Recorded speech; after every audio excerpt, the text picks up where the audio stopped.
So yun nga no, mga Karayari TV no, kakalabas lang natin sa ating trabaho so napaisipan ko rin na bumili ng lagay ng tubig naman no, tsaka pagkain, tsaka vitamins na rin.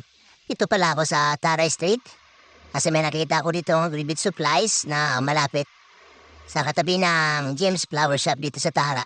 So tara, samahan niyo ako. Kaya medyo malayo pa, mga Karayari TV no. Samahan niyo ako. So ito na nga yung sinasabi kong bibili natin ng mga pagkain ng manok tsaka lagayan ng tubig dito sa Pacifica Agribit Supplies na katabi ng James Flower Shop. Dito sa Tara, ilagay natin yung motor natin, mga Karayari TV, at babaan na rin tayo. Pakita natin dito yung bibili natin. So yan. So, pasok na tayo mga Karayari TV, no? Yan, nakita niyo po yung lagayan ng tubig ng manok. Yan po ang bibili natin, yung malaki. So, kung nakuha na ko ni Kuya yung isa, at mensis niya muna yung isang customer kasi inauna po yun sa akin. So nilagay na po ni Kuya yung iba sa plastic at ihintayin po natin na matapos yung bumili na sa atin. So yan, kinuha ko na yung pambayad at magbabayad na rin tayo dyan kay ate. So yan, inabot na sa akin yung vitamins at inilagay ko na din yan sa plastic at binayaran ko na din yan. So yun nga, nabayaran na natin, nabayaran ko na at lumabas na ako ng dali-dali kasi nakita ko yung kalangitan na medyo makulimlim. Kasi parang uulan. Kaya nilagay ko na agad yung ating nabili dyan sa ating motor at hindi ko pa naibabalanse kung paano ang paglagay. Siyan. Naisipan ko muna sumakay na lang muna sa motor at para matansya ko yung paglagay. So yan. Alis na tayo mga Karayari TV, no? Siyempre, huwag natin kalimutan na sumuot ng helmet. Huwag natin kalimutan yan. So yun, tara. Let's go. Pauwi na po tayo yan sa ating lugar, sa ating barangay. So, tara. A few moments later.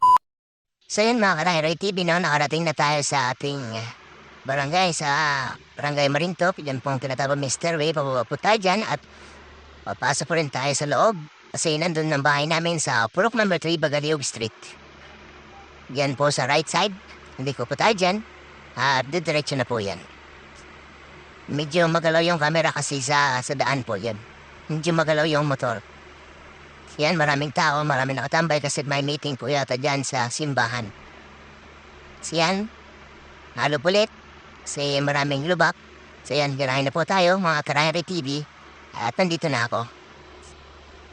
So yun, sinasabi ko sa inyo, medyo napagod at nabasa rin ng ulan ng konti lang. So yan, bawa na tayo. Dadalhin na natin yung ating binili.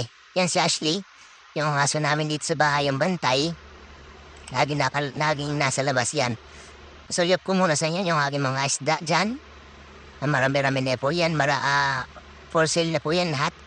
So yan, lagay muna natin dyan sa upuan kasi mawibis po muna tayo mga Karayari TV. No? So yun ay nakapalit na rin ako ng damit sa short.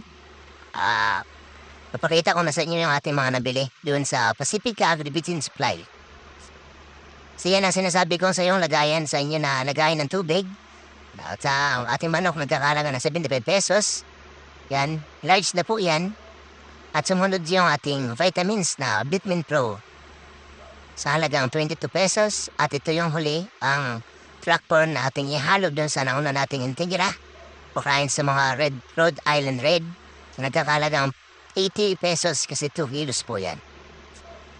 So yun lang ating mga nabili. So yun lang. Salamat.